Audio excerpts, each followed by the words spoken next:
Nous sommes ici. La Terre parcourt l'étape qui nous emmène de l'équinoxe au solstice d'été, le 21 juin. Tous les 4 mois, nous avons rendez-vous avec Mercure. Le problème avec Mercure, c'est qu'il est trop près du Soleil. Il ne s'en éloigne que de peu. La plupart du temps, Mercure est caché par son rayonnement. Quand Mercure n'est que légèrement décalé par rapport au Soleil, ce rayonnement nous empêche de le voir.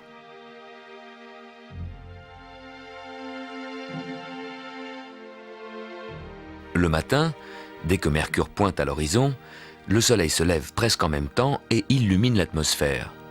Aussitôt, Mercure disparaît dans le ciel bleu.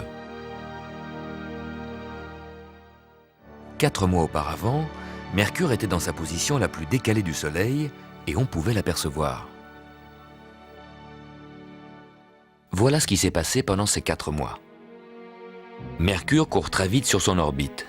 Il n'a mis que 3 mois pour faire un tour complet autour du Soleil, ce qui l'a amené ici. Pendant ces 3 mois, la Terre a parcouru le quart de son orbite.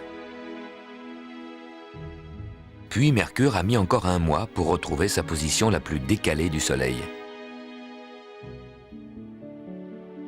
Cette position fait que Mercure se lève 1h30 avant le Soleil. Et il a le temps de briller. Et vous avez le temps de le voir avant que le Soleil ne se lève.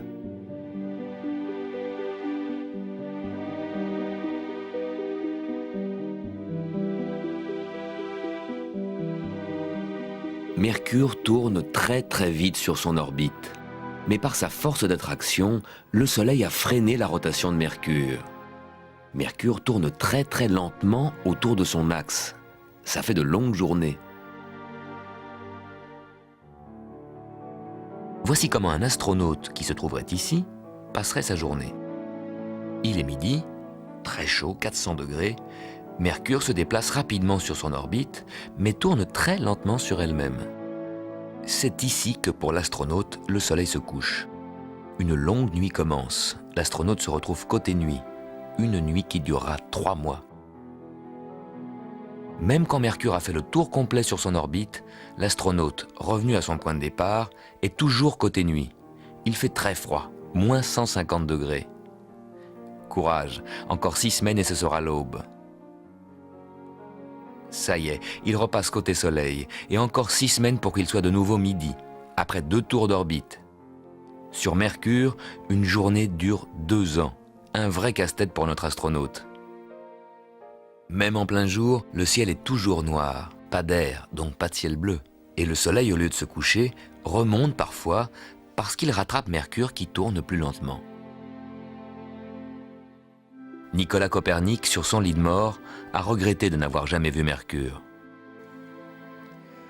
Cette semaine, c'est l'anniversaire de sa mort, en 1543, l'année où Copernic a publié sa découverte révolutionnaire. Le Soleil, la Lune, les planètes et les étoiles semblent tourner autour de la Terre. Mais en réalité, c'est le Soleil qui est au centre. Les planètes ne tournent pas autour de la Terre, mais autour du Soleil. Et la Terre aussi. Avec le Soleil, la Lune et les astres qui tournent autour de nous, nous croyons être au centre du monde. Par la découverte de Copernic, nous voici relégués à la périphérie.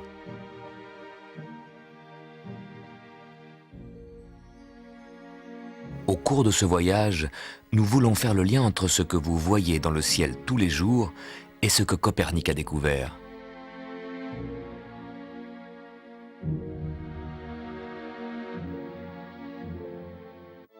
Tous les 2 ans, la planète Mars est visible pendant les mois d'été. Elle paraît toujours un peu plus jaune que les étoiles qui l'entourent. Mars nous est proche. Son orbite est voisine de la nôtre, vers l'extérieur du système solaire.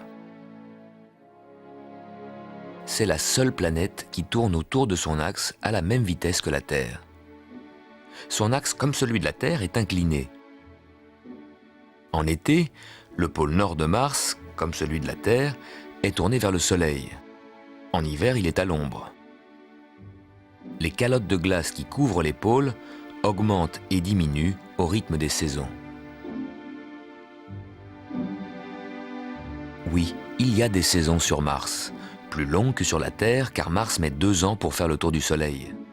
Et comme Mars est plus éloigné du Soleil que la Terre, il y fait très froid, entre moins 90 et moins 130 degrés. On l'appelle la planète rouge car sa surface rocailleuse est recouverte d'une épaisse couche d'oxyde de fer de couleur rouille. Mars est la plus terrestre des planètes. C'est la seule sur laquelle on aurait quelques chances de pouvoir nous poser dans un avenir proche.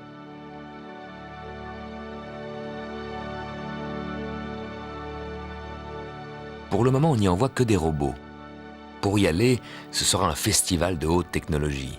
Mais pour l'itinéraire, on aura recours à des calculs du XVIIe siècle.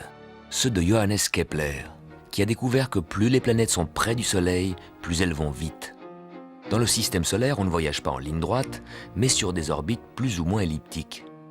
Pour le vaisseau spatial à destination de Mars, il faut créer une orbite qui s'imbrique parfaitement entre les orbites naturelles de la Terre et de Mars. Pour que les conditions soient favorables, il faut que Mars soit devant nous.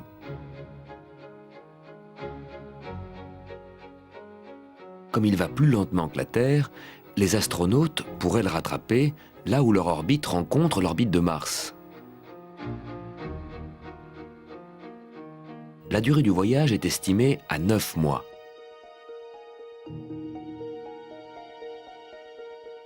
Les astronautes auraient alors plusieurs mois pour explorer la planète rouge, en attendant que Terre et Mars se positionnent favorablement pour le retour. Le voyage retour sera plus rapide que l'aller. En se rapprochant de la Terre, donc du Soleil, la vitesse du vaisseau spatial augmentera, un peu comme si les astronautes redescendaient d'une montagne. Johannes Kepler l'avait calculé au XVIIe siècle.